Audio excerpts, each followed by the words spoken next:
والتين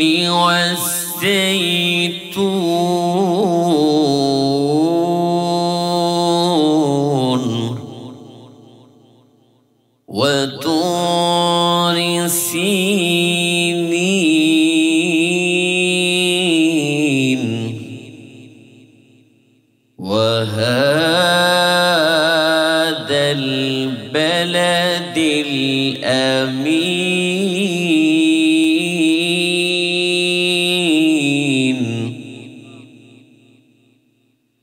لقد خلقنا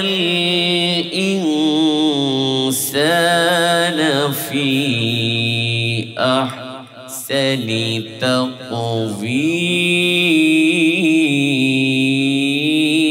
تقويم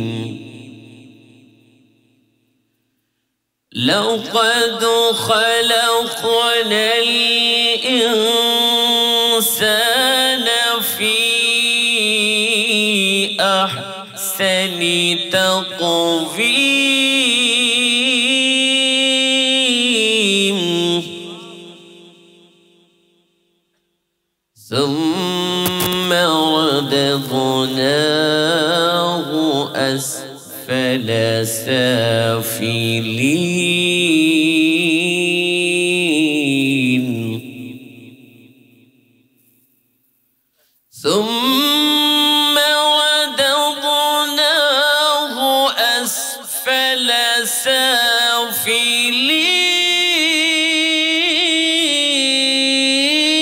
سافلين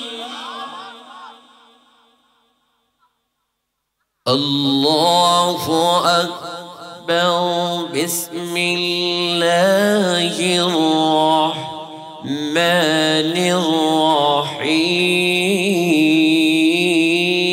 الرحيم إن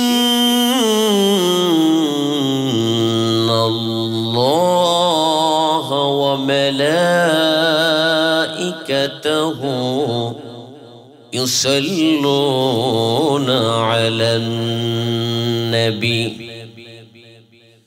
يا أيها الذين آمنوا صلوا عليه وسلموا تسليما অমধুর নামটি নিলে হৃদয় হাসে অমধুর নামে সুখ নেমে আসে ও নামের তুলনা হবে না হবে না ও নামের তুলনা মিলে না মিলে না তুলনা নাই নাই নাই এসো না আল্লাহর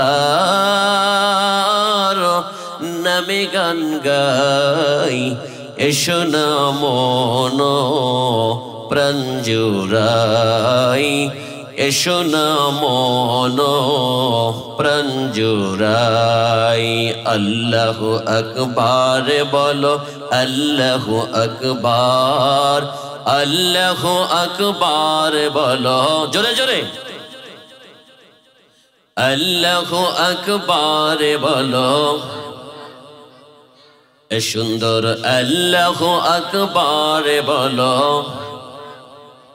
যে নামে ইব্রাহিমের আগুন হলো পানি ডাকার মতো ডাকলে আজও সারা দিবেন তিনি রে মন সারা দিবেন তিনি কথা ঠিক কিনা এ মুসলমান মুসলমানের মতো আওয়াজ দিয়া বলুন কথা ঠিক কিনা যে নামে ইব্রাহিমের আগুন হলো পানি ডাকার মতো ডাকলে আজও সারা দিবেন তিনি রে মন সারা দিবেন তিনি অমধুর নামটি মিটায় হতাশার জ্বালা গলেতে পরো ও নামের মালা ও নামের তুলনা হবে না হবে না ও নামের তুলনা মিলে না মিলে না তুলনা নাই নাই নাই এসো না আল্লাহর নামে গান গাই, এসো না মন প্রাণ জুড়াই, এসো না মন প্রাণ জুড়াই। আল্লাহু আকবার বলো, আল্লাহু আকবার, আল্লাহু আকবার বলো সুন্দর, আল্লাহু আকবার বলো, আল্লাহু আকবার জোরে, আল্লাহু আকবার বলো। সম্মানিত সুধী, আসুন আমরা আমাদের মূল আলোচনার দিকে চলে যাই। আমি আপনাদের সম্মুখে পবিত্র কোরআনের 114টি সূরা, একটু সকলকেই আওয়াজ করে বলতে হবে, পবিত্র কোরআনের মধ্যে সূরা কতগুলা? সকলে মুখস্থ করেন। পবিত্র কোরআনের মধ্যে কতগুলা সূরা? 114টি সূরা। 114টি সূরার 95 নাম্বার সূরা সূরাতুত তিন, যেটা আল্লাহর নবীর মক্কি জিন্দেগিতে নাজিল হয়েছে। পবিত্র কোরআনের সূরাগুলা দুই ভাগে বিভক্ত। যেই সূরাগুলা আল্লাহর নবীর হিজরতের পূর্বে নবীজির মক্কি জিন্দেগিতে মাতৃভূমিতে থাকাকালীন সময় নাজিল হয়েছে, অবতীর্ণ হয়েছে, ওই সূরাগুলাকে বলা হয় মক্কি সূরা। যেই সূরাগুলা আল্লাহর নবীর হিজরতের পরে মাদানী জিন্দেগিতে নাজিল হয়েছে, ওই সূরাগুলাকে বলা হয় মাদানী সূরা। এই সূরাটি নাজিল হয়েছে আল্লাহর নবীর মক্কি জিন্দেগিতে হিজরতের পূর্বে। সূরাটির নাম কি ভাই? পিছনের ভাইরা বলেন সূরাটির নাম কি? সূরাতুত তিন। তিন শব্দের অর্থ হলো একটি ফল, যেটা খুব দামি ফল। আল্লাহ তাআলা এই সূরার মধ্যে আপনি আমি, ধনী গরিব, শিক্ষিত অশিক্ষিত, প্রতিটা মানুষের শ্রেষ্ঠত্বের আলোচনা করেছেন। সুবহানাল্লাহ। আল্লাহ তাআলা আপনাকে আমাকে একটা মেসেজ দিবেন। মেসেজটা দেওয়ার পূর্বে আল্লাহ তাআলা এক এক করে করে 4টি কসম খাইলেন। একটু বুঝার চেষ্টা করেন, তারপরে আলোচনাটা বুঝে আসলে খুবই ভালো লাগবে, মজা পাবেন ইনশাআল্লাহ। আল্লাহ পাক কবুল করে বলুন আমিন। আমাদের এলাকায় একজনের উপর দোষ চাপিয়ে দেওয়া হচ্ছে যে তুমি এই মোবাইলটা চুরি করছো, তুমি নিয়েছো। একটা ছেলেকে বলা হলো, ছেলেটা বলল আমি নেই নাই। মাতাব্বররা বলতেছে, সমাজ প্রতিনিধিরা বলতেছে না তুমি নিয়েছো। তখন ছেলেটা বলে আল্লাহর কসম, মা বাবার কসম, আমি এই মোবাইল নেই নাই। তখন সমাজ প্রতিনিধিরা বলে যে ঠিক আছে, ছেলেটা যেহেতু আল্লাহর নামে কসম খাইছে, ঠিক আছে, ওর কথাকে বিশ্বাস করে নেন। জোরে বলুন কথা ঠিক কিনা? তখন কথাটা বিশ্বাস করে নেওয়া হয়। আচ্ছা সম্মানিত সুধী, আল্লাহ তাআলার কথার মধ্যে কোনো সন্দেহ আছে? জোরে কোন? আল্লাহ তাআলার কথার মধ্যে কোনো ভুল হওয়ার সম্ভাবনা আছে? নাই। তারপরেও আল্লাহ তাআলা কেন এক এক করে করে 4টি কসম খাইলেন? আল্লাহ তাআলার মেসেজটা কত দামি। একটা মেসেজ দিবেন, একটা বার্তা দিবেন, একটা সংবিধান নাজিল করবেন আপনার আমার কল্যাণের জন্য, অথবা একটা সুসংবাদ দিবেন। সুসংবাদ দেওয়ার পূর্বে আল্লাহ পাক রব্বুল আলামিন 4টি কসম খাইলেন। সর্বপ্রথম আল্লাহ তাআলা কসম খাইলেন ওয়া তিন, তার মানে 3 ফলের কসম। খুব দামি একটা ফল, যেটা আমাদের দেশে সচরাচর পাওয়া যায় না। তার আবাদ হয় আরব কান্ট্রিগুলোতে, ফিলিস্তিন, সিরিয়া। তাফসীর ইবনে কাসিরের মধ্যে, তাওজিহুল কোরআনের মধ্যে স্বর্ণ অক্ষরে লেখা আছে এই আরব কান্ট্রিগুলোতে পাওয়া যায়, যেটা মানুষের জন্য খুব উপকারী। দ্বিতীয় নম্বরে আল্লাহ তাআলা কসম খাইলেন আয-যাইতুন, জাইতুন তেলের কসম। এটাও আপনার আরব কান্ট্রিগুলোতে পাওয়া যায়, তবে ইদানিং বর্তমান সময়ে ইউরোপ আমেরিকা এটার খুব বেশি পরিমাণ আবাদ হচ্ছে। যার কারণে আমরা যে অলিভ অয়েল যেটা আমরা বাচ্চাদের শরীরের মধ্যে আমরা লাগাই ব্যবহার করি কোমল হয়, জৈতুন তেল, অলিভ অয়েল তেল যেটা স্পেন, জাপান, জার্মান, আমেরিকা এসব কান্ট্রিগুলোতে হয়, মানে আরব থেকে তারা সংগ্রহ করে করে ইদানিং কাল সময়ে তারা নিজেরাই চাষাবাদ শুরু করে দিয়েছে। দ্বিতীয় নম্বরে আল্লাহ তাআলা এই তেলের কসম খাইলেন। কথাগুলো আমার বুঝা যাইতেছে ভাই? প্রথমে খাইলেন 3 ফলের কসম, মানুষের জন্য বড় উপকারী ফলের কসম। দ্বিতীয় নম্বরে আল্লাহ তাআলা বলেন আজ-জাইতুন, মানুষের জন্য দামি উপকারী তেলের কসম। তৃতীয় নম্বরে আল্লাহ তাআলা বলেন ওয়াতুরি সিনিন, আল্লাহ তাআলা বলেন ওয়াতুরি সিনিন, আল্লাহ তাআলা বলেন বান্দারে তুরে সিনিনের কসম। এ মুসলমান পর্দার আড়ালের আম্মা জান, এখন থেকে নিয়ে একটা কথাও ডানে বামে নাড়াচাড়া করা যাবে না, খুব মহব্বত ভালোবাসা নিয়ে শুনতে হবে। আল্লাহ তাআলা বলেন তুরে সিনিনের কসম। এ মুসলমান তুরে সিনিন কাকে বলা হয়?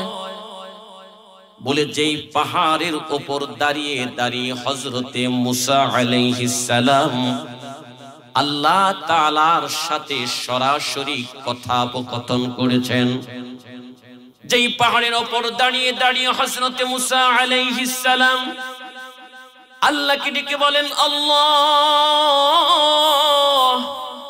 আমি আপনাকে দেখতে চাই।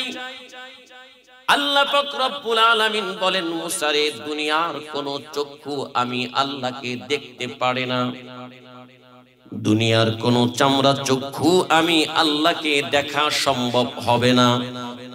হযরতে মুসা আলাইহিস সালাম আল্লাহকে ডাকতে বলেন আল্লাহ, এটা আমার মনের বড় চাহাত, আমি আপনাকে দেখতে চাই।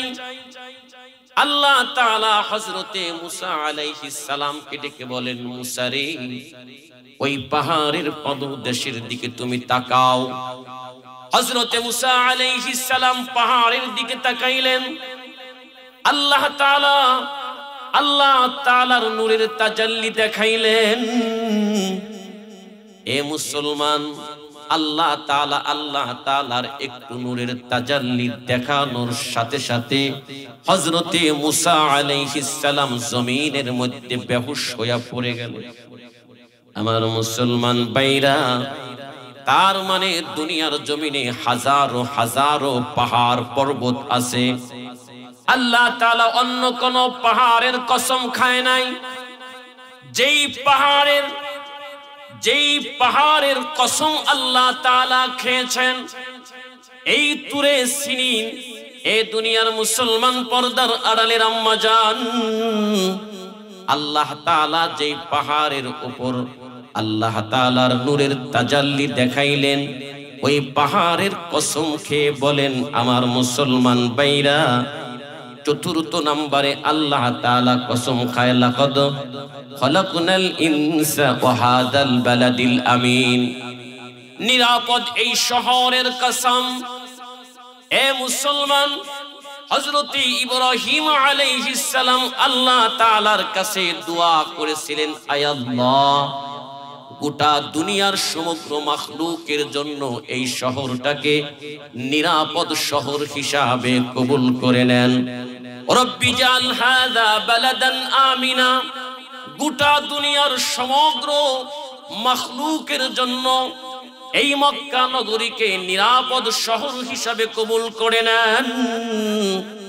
আল্লাহ তাআলা হযরতে ইব্রাহিম আলাইহিস সালামের দোয়াটা কবুল করে নিয়েছেন, মকবুল হয়ে গেছে। এ মুসলমান, গোটা দুনিয়ার সমগ্র মাখলুকের জন্য মসজিদুল হারামকে আল্লাহ পাক রব্বুল আলামিন নিরাপদ শহর হিসাবে কবুল করে নিয়েছেন। জোরে জোরে কন্না সুবহানাল্লাহ। এই দুনিয়ার জমিনে হাজারো মসজিদ পাওয়া যাবে, লক্ষ লক্ষ মসজিদ এই দুনিয়ার জমিনে পাওয়া যায়, কিন্তু কাবা এমন একটা মসজিদ, মসজিদুল হারাম এমন একটা মসজিদ, গোটা দুনিয়ার সমগ্র মানুষগুলা যেই মসজিদের দিকে মুখ করে করে নামাজ আদায় করে। এ মুসলমান, আল্লাহ পাক রব্বুল আলামিন এক একটা জায়গাকে এক একটা জায়গার তুলনায় প্রাধান্য দিয়েছেন। ফাদ্দালা জামানান আলা জামান ওয়া ফাদ্দালা মাকানান আলা মাকান। এক একটা জায়গাকে এক একটা জায়গার তুলনায় আল্লাহ তাআলা প্রাধান্য দিয়েছেন। যেমন বাগিল বাজারের একটা জমি, এ মুসলমান আওয়াজ করে বলুন, এক ডিসিমল জায়গা সর্বোচ্চ কত হতে পারে? যেমন বাগিল বাজারের এক ডিসিমল জায়গা সর্বোচ্চ কত হতে পারে? 5 লাখ, 7 লাখ, 10 লাখ, তার চাইতে বেশি হবে জোরে কোন। কিন্তু টাঙ্গাইল শহরের নিরালা মোড়ের আশেপাশে এমনও জায়গা আছে, এক ডিসিমল জায়গার দাম প্রায় 1 কোটি টাকার মতো। কথা ঠিক কিনা? ঠিক এই জায়গার তুলনায় গুলশান, বনানী, আপনার বাড়িদারা, এই সব জায়গার ধানমন্ডির জায়গার দাম কম না বেশি? তাহলে আল্লাহ তাআলা এক একটা জায়গাকে এক একটা জায়গার তুলনায় প্রাধান্য দিয়েছে। আমার মুসলমান ভাইরা, আল্লাহর কোন বান্দা বাংলার জমিনের কোন মসজিদে 1 রাকাত নামাজ আদায় করলে আল্লাহ তাআলা বান্দার আমল নামায় 1 রাকাত নামাজের সওয়াব দিয়া দিবেন। কোন সুবহানাল্লাহ। এ মুসলমান, পর্দার আড়ালের আম্মা জান, এই নামাজটা যদি আল্লাহর কোন বান্দা মসজিদুল আকসা, যেটা ফিলিস্তিনের জমিনের মধ্যে, গোটা ইহুদিবাদ মুসলমানের সাথে যেই মসজিদ নিয়ে আজও পর্যন্ত ঝগড়া করে, যেই মসজিদটা গোটা দুনিয়ার মুসলমানের সর্বপ্রথম কাবা ছিল মসজিদুল আকসা, ওই মসজিদুল আকসার মধ্যে আল্লাহর কোন বান্দা যদি 1 রাকাত নামাজ আদায় করে, 1 রাকাত নামাজের বদলা আল্লাহ পাক রব্বুল আলামিন 1 দিয়াই দিবেন না, বান্দার আমল নামায় 1 রাকাত নামাজ পড়ার কারণে 500 রাকাত নামাজের সওয়াব বান্দার আমল নামায় দিয়ে দিবে। এ মুসলমান, ভালো করে বুঝেন, ঠিক অনুরূপ ভাবে আল্লাহর কোন বান্দা আজও পর্যন্ত মদিনার মসজিদ, মসজিদুন নববীতে 1 রাকাত নামাজ যদি আদায় করে, 1 রাকাত নামাজ পড়লো, এ মুসলমান একটা সিজদা দিল, একটা রুকু করলো, একটা সিজদা একটা রুকু হবে, 1 রাকাত নামাজ হবে। আল্লাহ পাক রব্বুল আলামিন 1 রাকাত নামাজের বদলা 1 রাকাত দিয়াও দিবেন না, 500 দিয়াও দিবেন না, বান্দার আমল নামায় 50,000 রাকাতের সওয়াব দিয়া দিবেন। এ মুসলমান, পর্দার আড়ালের আম্মা জান, আল্লাহর কোন বান্দা যদি ঠিক এই একটা সিজদা, একটা রুকু, 1 রাকাত নামাজ যদি মসজিদুল হারাম কাবা, এ দুনিয়ার মুসলমান ওই মসজিদের মধ্যে গিয়া পড়তে পারে, মক্কা নগরীতে যদি 1 রাকাত নামাজ আদায় করে, 1 রাকাত নামাজের বদলা আল্লাহ পাক রব্বুল আলামিন 1 দিবেন না, 500 দিবে না, আল্লাহ পাক রব্বুল আলামিন 50,000ও দিবে না, বান্দার আমল নামায় 1 রাকাত নামাজ পড়ার কারণে এই দুনিয়ার মুসলমান 1 লক্ষ রাকাতের সওয়াব দিয়া দিবে। এই জন্য আল্লাহ পাক রব্বুল আলামিন 4th নম্বরে কসম খায়, ওয়াহাদাল বালাদিল আমিন, নিরাপদ এই শহরের কসম। এ দুনিয়ার মুসলমান এক এক করে করে 4টি কসম আল্লাহ পাক রব্বুল আলামিন খাইলেন। এবার আল্লাহ পাক রব্বুল আলামিনের মেসেজটা হলো, লাকাদ খালাকনাল ইনসানা ফি আহসানি তাকওয়িম।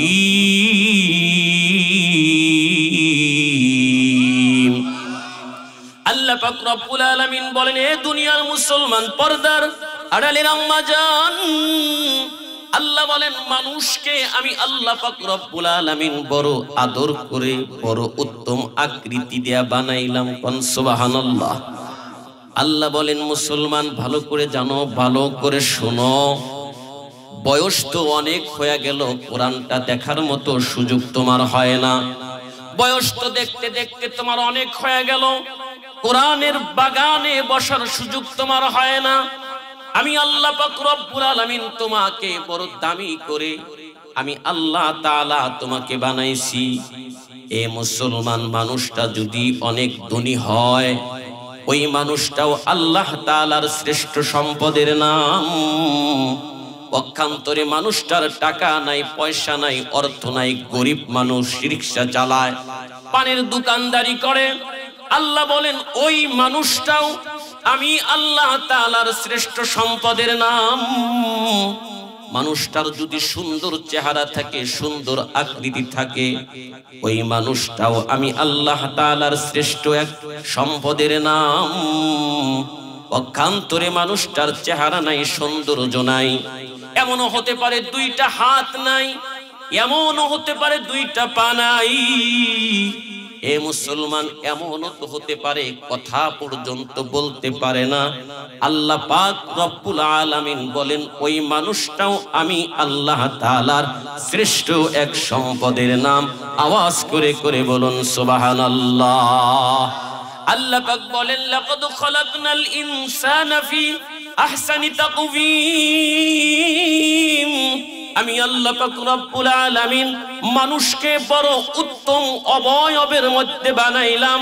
এ মুসলমান অন্যত্র আল্লাহ পাক রব্বুল আলামিন বলেন খালাকতু বিয়াদাইয়া। এ মুসলমান পর্দার আড়ালের আম্মা জান, আল্লাহ তাআলা বলেন এ দুনিয়ার মুসলমানেরা ভালো করে জানো, ভালো করে শোনো, আমি আল্লাহ পাক রব্বুল আলামিন হাজার হাজার মাখলুকাত এই দুনিয়ার জমিনে বানাইলাম।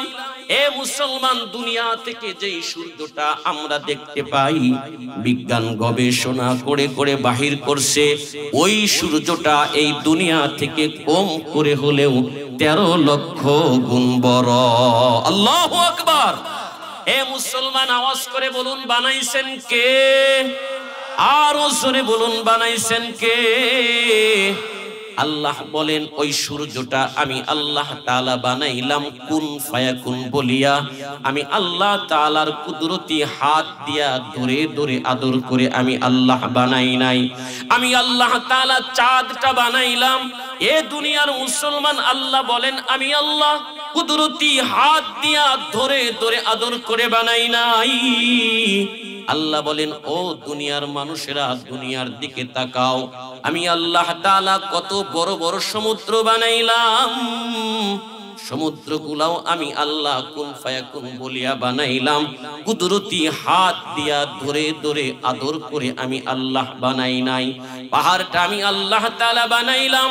কুদরতি হাত দিয়া ধরে ধরে আদর করে আমি আল্লাহ বানাই নাই।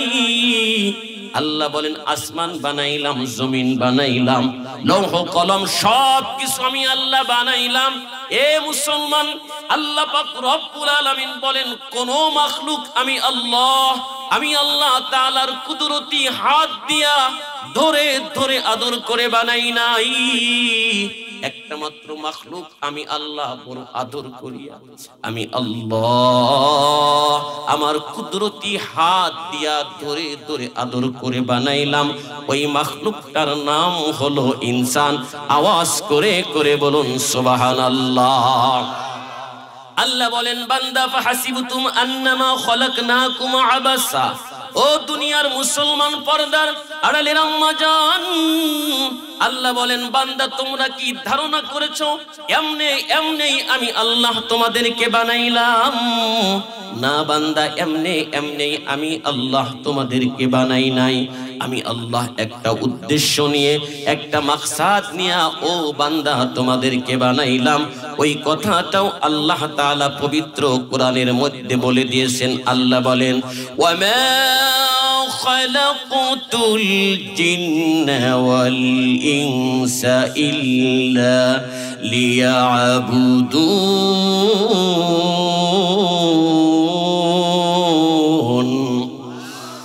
আল্লাহ বলেন বান্দা এমনি এমনি আমি আল্লাহ তোমাদেরকে বানাই নাই, আমি আল্লাহ আমার ইবাদতের জন্য, আমি আল্লাহর গোলামির জন্য বান্দা তোমাদেরকে বানাইলাম। ইবাদত যদি করেন, গোলামি যদি করেন, তাহলে কি হবে? এ দুনিয়ার মুসলমানেরা আল্লাহ তাআলার কাছে প্রতিটা মানুষের জন্য রাস্তা হবে দুইটা, ফারিকুম ফিল জান্নাতি ওয়া ফারিকুম ফিস সাঈর। একটা রাস্তা হলো জান্নাত, আরেকটা রাস্তা হলো জাহান্নাম। এ দুনিয়ার মুসলমানেরা আল্লাহ তাআলার কাছে তৃতীয় নাম্বারের কোন রাস্তা নাই, আল্লাহ তাআলার কাছে চতুর্থ নাম্বারের কোন রাস্তা নাই। একটা হলো ডান পার্শ্বের রাস্তা, আরেকটা হলো বাম পার্শ্বের রাস্তা। আল্লাহ পাক রব্বুল আলামিন বলেন ভালো করে জানো, ভালো করে শোনো, ডান পার্শ্বের রাস্তায় যদি তুমি চলো, তোমাকে কেউ নিষেধ করবে না, বারণ করবে না, বাধা দিবে না। পক্ষান্তরে তুমি যদি বাম পার্শ্বের রাস্তায় চলো, মন চাহে জিন্দেগির উপর তোমার জীবনকে পরিচালনা করো, তোমাকে কেউ নিষেধ করবে না, বারণ করবে না, বাধা দিবে না। ও বান্দা, তবে এই জীবন জীবন নয়, এই জীবনের পরে আরো একটা জীবন আছে। এই জীবনটা দেখতে দেখতে আপনার আমার থেকে বিদায় নিয়ে শেষ হয়ে চলে যাবে। এ মুসলমান পর্দার আড়ালের আম্মা জান, কিন্তু এই জীবনের পরে আরো একটা জীবন যেদিন শুরু হয়ে যাবে, এ দুনিয়ার মুসলমানেরা আর কোনোদিন শেষ হবে না। আওয়াজ করে করে বলুন কথা ঠিক কি না? মাউতু কাসিন কুল্লু নাসিন শারিবুদ, কবর বাইতিন কুল্লু নাসিন দাখিলুত। মাউতু কাসিন কুল্লু নাসিন শারিবুদ, কবর বাইতিন কুল্লু নাসিন দাখিলুত। আল্লাহ তোমার এই দুনিয়ায় কেউ আসে কেউ চলে যায়, তবু তোমার বয়ে কারো কাঁদে না হৃদয়, তবু তোমার বয়ে কারো কাঁদে না হৃদয়। আল্লাহ তোমার এই দুনিয়ায় কেউ আসে কেউ চলে যায়, তবু তোমার বয়ে কারো কাঁদে না হৃদয়। থাকতে সময় আল্লাহকে মন ডাকো রে হরদম, এই দুনিয়া এই জীবনের সময় বড় কম, ঠিক না? থাকতে সময় আল্লাহকে মন ডাকো রে হরদম, এই দুনিয়া এই জীবনের বড় কম। হাসর মিজান ফুলসিরাতে কি হবে উপায়, তবু তোমার বয়ে কারো কাঁদে না হৃদয়, তবু তোমার বয়ে কারো কাঁদে না হৃদয়। আল্লাহ তোমার এই দুনিয়ায় কেউ আসে কেউ চলে যায়, তবু তোমার বয়ে কারো কাঁদে না হৃদয়। নবীজি 1450 বছর আগে বলে গেছেন, লা তাদখুলুল মালাইকা, ওই ঘরের ভিতর আল্লাহর রহমতের কোন ফেরেশতা প্রবেশ করবে না, যেই ঘরের ভিতর কোন প্রাণী অথবা কোন কুকুরের ছবি। জোরে বলুন না নাউজুবিল্লাহ। ফিহি কালবুন আও তাসাবির। সম্মানিত সুধী, কিন্তু আমাদের দেশে এমনও কিছু মানুষ আছে বাবার ছবি ঘরের মধ্যে লাগাইয়া রাখে বরকতের হিসাবে, আবার শুধু যে রাখে তাই না, মালা গলায় দিয়ে রাখে, অথচ মা বাবার খোঁজ খবর নেওয়ার সুযোগ হয় না। আওয়াজ করে বলুন, এমন কিছু কপাল পোড়া আছে না নাই? আছে। আবার গান গায়, তুমি যে বাবা ঘুমিয়ে আছো রওজা পাকের কিনারে, বাবা তোমার কাছে হইলে মুরিদ দিল হইয়া যায় নুরানি। দাড়ি নাই কো টুপি নাই কো, আছে শুধু চুল, সুন্নতের খবর নাই, বাটপার আশিকে রাসূল। দাড়ি টুপি ছাড়া আর পীর হয় নাকি? জোরে কোন? ইবাদত করতে হবে একজনের। আওয়াজ করে বলুন, তিনি কে? আল্লাহ। আল্লাহ তাআলা। আমরা হচ্ছি গোলাম। আমরা যে আল্লাহর গোলাম, এই কথা বলতে কোনো লজ্জা আছে? কোনো শরম আছে? লজ্জা হইতো, শরম হইতো আমরা যদি দুনিয়াবি কোনো মানুষের গোলাম হতাম। কিন্তু আওয়াজ করে বলুন, আমরা গোলাম কার? সকলে দুই হাত উঁচু করেন, দুই হাত উঁচু করেন। আমরা সকলেই গোলাম কার? আয় আল্লাহ তাআলা, গভীর রজনীতে তাকায়া দেখো তোমার বান্দাগুলা তোমাকে রব বলে ডাক দিয়েছে। আয় আল্লাহ, তুমি তোমার এই বান্দাদেরকে গোলাম হিসাবে কবুল করে নাও। আওয়াজ করে করে বলুন আল্লাহুম্মা আমিন। নামাজ হচ্ছে মুসলমান জিন্দেগীর সর্বশ্রেষ্ঠ এবং সর্বোত্তম ইবাদত, আর আমরা হচ্ছি গোলাম। এখন আমরা যে আল্লাহর গোলাম, এটার পরিচয় দিতে হবে নামাজের মধ্য দিয়ে। কিসের মধ্য দিয়ে ভাই? নামাজের কথা বললে কষ্ট হবে আপনাদের। শীতের দিন তো চলেই গেল গা, কথা ঠিক কিনা? এই প্রচন্ড শীতের মধ্যেও আল্লাহর কিছু মাকবুলিয়াত বান্দা হাজারো শীত ঠান্ডা সব কিছু অপেক্ষা করে আল্লাহর কুদরতি পায়ে সেজদা দেওয়ার জন্য পাগল পারা। আওয়াজ করে বলুন, সংখ্যায় স্বল্প হলেও আছে না নাই? আমার মুসলমান ভাইরা, নামাজ হলো মুসলমান জিন্দেগীর সর্বশ্রেষ্ঠ এবং সর্বোত্তম ইবাদত। আল্লাহর নবী এই দুনিয়া থেকে বিদায় নিয়ে চলে যাবেন। এ মুসলমান, তার 5 দিন পূর্বে মসজিদে নববীর মধ্যে বসে সাহাবায়ে কেরামদের উদ্দেশ্য করে বললেন, ও আমার সাহাবীরা, আল্লাহ পাক রব্বুল আলামিন তার এক বান্দাকে সমগ্র সম্পদ দিতে চেয়েছিলেন, কিন্তু তিনি তা অপেক্ষা করে আল্লাহর সঙ্গে সাক্ষাৎ করাকে বেশি পছন্দ আর বেশি জরুরি মনে করে নিয়েছেন। সাহাবায়ে কেরামরা কিছুই বুঝতে পারেন নাই, কিন্তু তাদের মধ্যে বয়োবৃদ্ধ জ্ঞানবৃদ্ধ হযরতে আবু বকর রাদিয়াল্লাহু তাআলা আনহু বুঝতে পারলেন আল্লাহ পাক রব্বুল আলামিন এই দুনিয়ার সমগ্র সম্পদ তার বন্ধু মুহাম্মদকে দিতে চেয়েছিলেন, কিন্তু তিনি তো অপেক্ষা করে আল্লাহর সঙ্গে দিদার করাকে বেশি পছন্দ আর বেশি জরুরি মনে করেছেন। তার মানে হলো আল্লাহর নবী আমাদেরকে এতিম করে শোক সাগরে ভাসাইয়া নবীজি দুনিয়া থেকে বিদায় নিয়ে চলে যাবে। আল্লাহ। আমার মুসলমান ভাইরা, আর লম্বা সময় নয়, একটু গভীর মনোযোগ। আল্লাহর নবী দুনিয়া থেকে বিদায় নিয়ে চলে যাবে। আল্লাহর নবী যেই দিন দুনিয়া থেকে বিদায় নিয়ে চলে যাবেন, ইশার নামাজের সময় আল্লাহর নবী মসজিদে হাজির হতে পারেন নাই।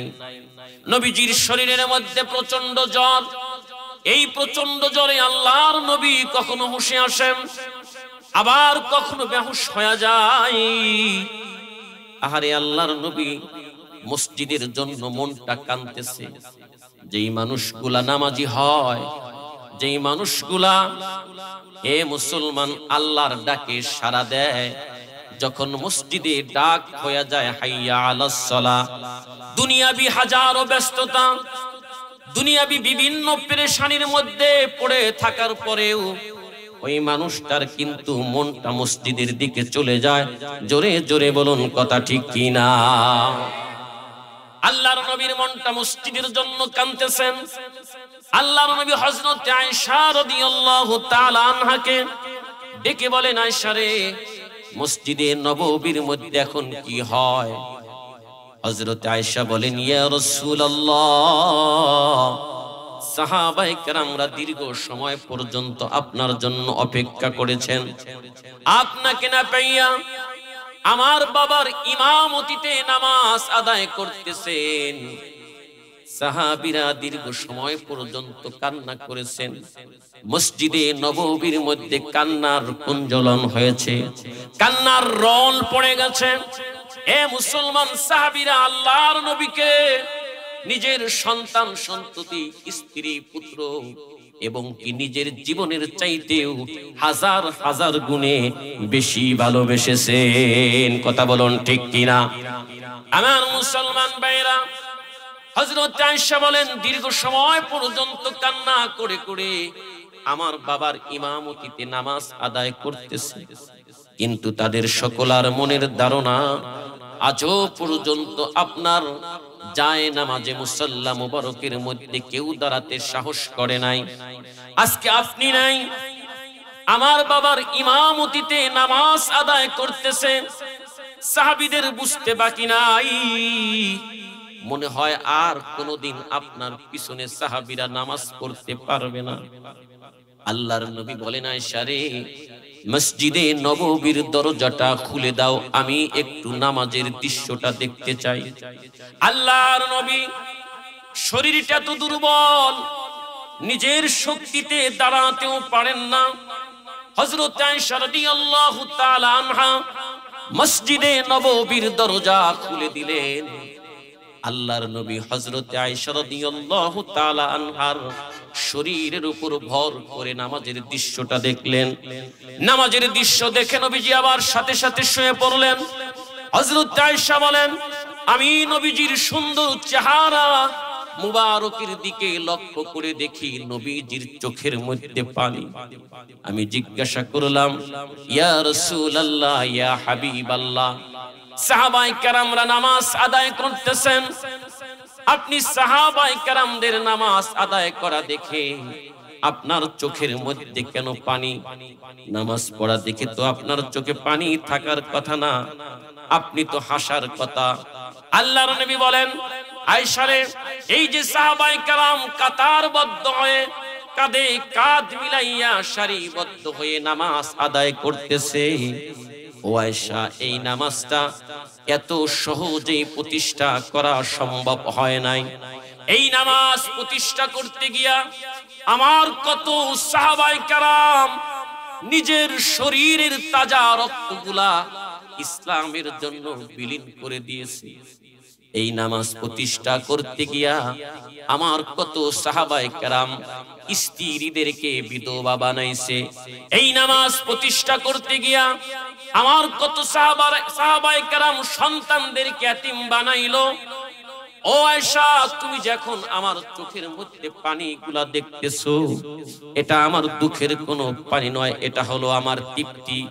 এই যে সাহাবায়ে কেরামদের এত কুরবানি, এত ত্যাগ, এ মুসলমান, শুধু তাই নয়, আল্লাহর নবী যেদিন এই দ্বীনের দাওয়াত নিয়ে নামাজ প্রতিষ্ঠান আন্দোলনে তায়েফের ময়দানে গিয়েছিলেন, এ মুসলমান পর্দার আড়ালের আম্মা জান, আল্লাহর নবীর দিকে ছোট ছোট বাচ্চাদেরকে কাফের মুশরিকেরা, বেদিন বেঈমানেরা লেলিয়ে দিয়েছিল। ওই ছোট ছোট বাচ্চারা বুঝতে পারে নাই, আল্লাহর নবীকে চিনে নাই, আল্লাহর নবীর দিকে বৃষ্টির মতো পাথর নিক্ষেপ করেছে। জোরে কন্না নাউজুবিল্লাহ।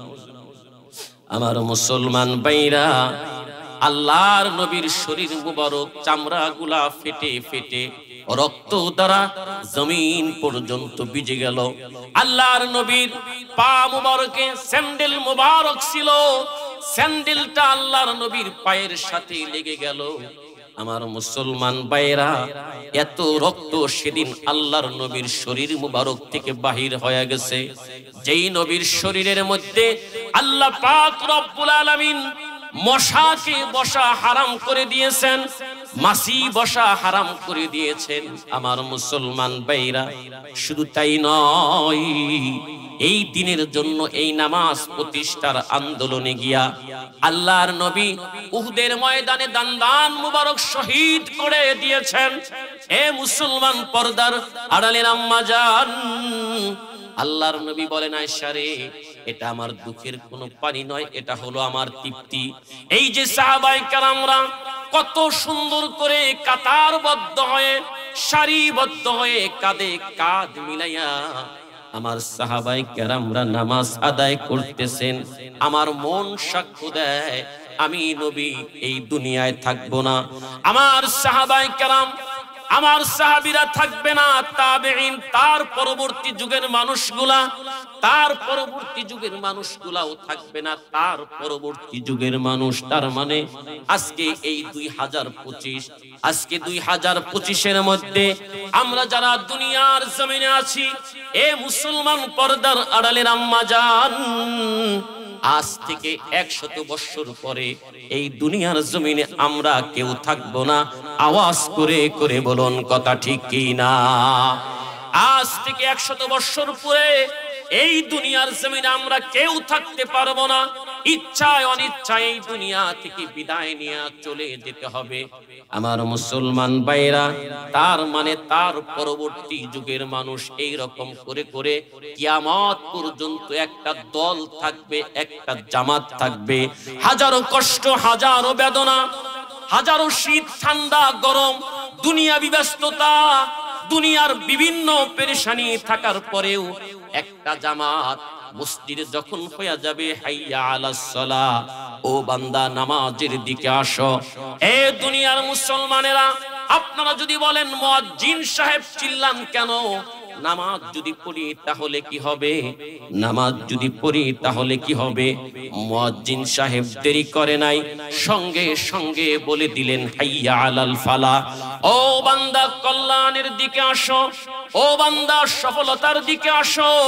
এই জীবন জীবন নয়, এই জীবনের টাকা পয়সা, অর্থ, কুড়ি, ক্ষমতা সব কিছু একদিন শেষ হয়ে যাবে।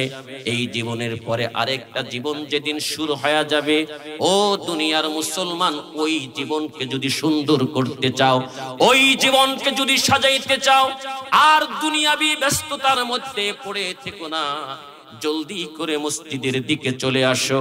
আমার মুসলমান ভাইরা, আজও পর্যন্ত যেইভাবে আল্লাহর কিছু মাকবুলিয়াত বান্দা মসজিদের দিকে দৌড়ায়, কিয়ামত পর্যন্ত একটা দল মসজিদের দিকে দৌড়াবে। আওয়াজ করে করে বলুন কথা ঠিক কি না? কেমন করে ঘুমাও তুমি, কেমন করে ঘুমাও তুমি, ফজর করে কাজা,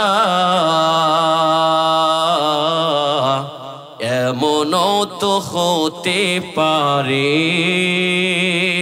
জোহরে জানাজা তোমার, এমনও তো হতে পারে জোহরে জানাজা। মুসলিম হয় না জন্ম নিলে মুসলমানের ঘরে, কাফের মুমিন তফাতটা হয় সালাতের উপরে। এ মানুষ সালাতের উপরে। মুসলিম হয় না জন্ম নিলে মুসলমানের ঘরে, কাফের মুমিন তফাতটা হয় সালাতের উপরে। এই জীবনে সালাত যেন, এই জীবনে নামাজ যেন হয় না কবু কাজা, এমনও তো হতে পারে জোহরে জানাজা তোমার, এমনও তো হতে পারে জোহরে জানাজা। কেমন করে ঘুমাও তুমি, কেমন করে ঘুমাও তুমি, ফজর করে কাজা। এমনও তো হতে পারে জোহরে জানাজা তোমার, এমনও তো হতে পারে জোহরে জানাজা। বেনামাজির লাশ কবরে রাখবে রে যখন, মাটির চাপে পাঁজরের হার ভাঙবে রে তখন। বেনামাজির লাশ কবরে রাখবে রে যখন,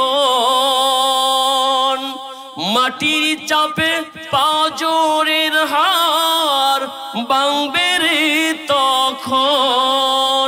বিষাক্ত ওই সাপের সবল, বিষাক্ত ওই সাপের সবল, বেনামাজির সাজা। এমনও তো হতে পারে জোহরে জানাজা তোমার, এমনও তো হতে পারে জোহরে জানাজা।